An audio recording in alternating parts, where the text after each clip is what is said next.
Good morning, beautiful AP Lang students. If you cannot tell, this is again the voice of Miss Bess. This video is meant to walk you through the steps that you'll need to complete today and tomorrow in order to be successful in AP Lang. We're going to be going through a step-by-step process this week that will help you be successful in actually drafting your first rhetorical analysis next week. The 4 steps we're going to be going through today using a model are identifying elements of the rhetorical situation, identifying rhetorical strategies and evidence, explaining how rhetorical strategy advances the author's purpose, and explaining why particular strategies are effective given specific elements of the rhetorical situation. If you scroll down on your document, you'll see that there is a review of the rhetorical situation, as well as a review of the rhetorical strategies that you'll need to go into your rhetorical analysis survival guide to do some annotations on. If you haven't already done those steps, please go ahead and pause this video and go to complete those steps. Now we've made it to the review of the model with the Barnum text. That's what I'm going to go over with you next. You will find a link to this document, and it's going to have an exact model of everything the way I would like you to complete it for this week. I'm just walking you through that. So this text, I'm going to read the prompt. It is in 1880, 9 years after he created the greatest show on earth, circus promoter P.T. Barnum wrote a short book about making money. He became wealthy himself and believed that anyone could do the same if they would only follow the simple rules he had learned. Read the passages carefully. Then, in a well-developed essay, analyze the rhetorical strategies Barnum uses to convey his point of view. I'm going to ask you to now pause the video and go ahead and read through that text. All right, now that you've read the text, we're going to go through 4 components of the rhetorical situation that are most important to be able to identify in order to do a rhetorical analysis. The first one is the author. You're obviously just going to put the name of the author and any kind of information you might know about them, as well as some societal constraints that they might be facing. In this case, it is a white male in 1880, who is actually pretty wealthy, so there's not really any societal constraints on him, but the time and name are important. The next piece is the context. So it is 1880, we don't know, it's somewhere in the US, we don't know where. And the most important thing is that Barnum's circus had been very successful, so he is going to be a trusted source in terms of how to be successful and wealthy. And we know that this is in a book, so that's going to be focused on a bigger, wider audience than perhaps a speech. The next piece is the audience. So we're going to be deducing that the audience is probably not rich people, because rich people don't need to read a book about how to become rich. The audience is most likely lower class people who want to move up the economic ladder. This means that they are likely uneducated, so will need to be addressed in simple language, but at the same time won't want to feel like they're being talked down to. So you might notice that in the tone of Barnum's piece. And the next part, most importantly, is purpose. You remember at the beginning of the year, we talked about how there are usually layers of a purpose. There's going to be one that's more open or obvious, and there's one that's a little bit more secretive and hidden.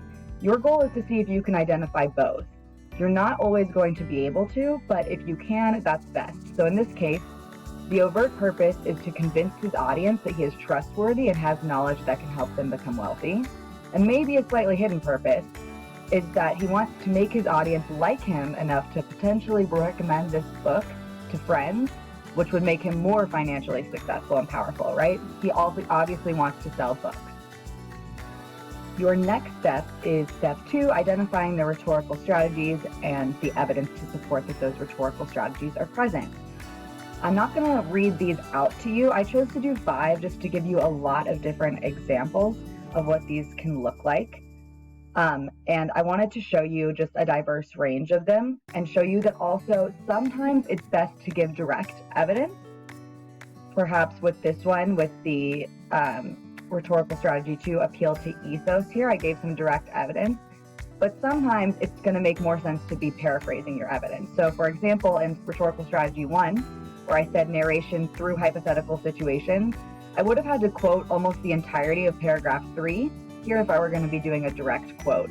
So instead, I chose to paraphrase that evidence and kind of summarize what the author is narrating and through which hypothetical situations. Go ahead and take a read through that. Right, once you've completed step 2, then you've done all the work that you would need to do for the Monday module, and we'll be moving on. I'll continue to talk through what you'll need to do on Tuesday so that you have it all in one video. So step 3 is explaining how each rhetorical strategy advances the author's purpose. Ideally, you're going to be doing this 3 times in your essay, and this is that explanation piece. You just have to keep tying it back to at least one part of the author's purpose. So I'm going to show you how this would have looked for that first one. The tricky part about this is that there's no formula. It's going to look very different every time. The best way to improve is by practicing, and that's why that's mostly what we're going to be doing up until the AP test.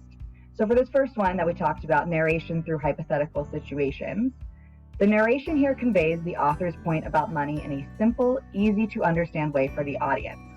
Rather than just telling them that it is worth it to financially invest in oneself because the amount one can make from that can pay off in the end, Barnum gives the audience a concrete example that they can visualize and remember, ultimately making his point about money more poignant.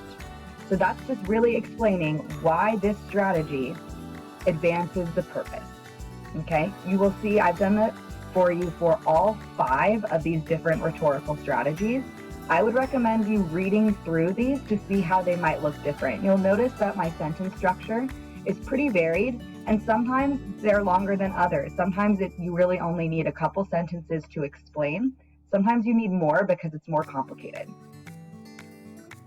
The last step down here is step 4. So if you see, I've added one more column to the table over here, and you are going to be adding, this is kind of that sophistication point piece.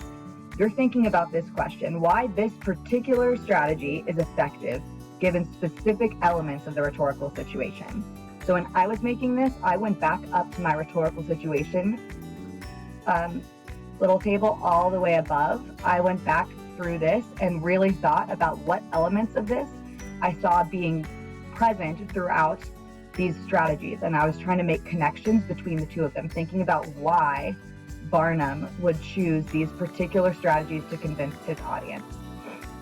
So let's go down to rhetorical strategy 4. I'm going to walk you through this full example, and you'll see how this can look. Once again, there's no prescribed sentence structure for this. It looks different every time. So another strategy I chose to include was simple diction to appeal to logos. Notice how I'm combining 2 different rhetorical strategies here. That's another way to help you earn that sophistication point. I gave the evidence of some of that simple diction in the second column here. And then I explained how this advances his purpose here. I said, while economics can be quite complicated, Barnum chooses to use very simple diction in making the right choices seem to be the only logical option. This will make readers in the audience feel like they understand the principles behind Barnum's advice and therefore more likely to subscribe to it. So then I was thinking, what about the specific rhetorical situation makes simple diction a really smart option for Barnum? And that's what I explained over here in this blue column. This simple diction would be particularly effective because of the time period and lower socioeconomic status of Barnum's target audience. At the time, those in Barnum's targeted audience would not have been likely to have received a good education and would therefore not respond well to convoluted sentence structures or diction. Therefore, it was effective for Barnum to use simple words if he wanted his audience to believe him and understand his primary point. Once again, I've done 3 of these types of examples. I'm only requiring you to do 2 on that Tuesday because sometimes that it's just not possible given the rhetorical strategies that you're including. But I want you to practice with at least 2. As always, feel free to reach out with any questions that you have about this model.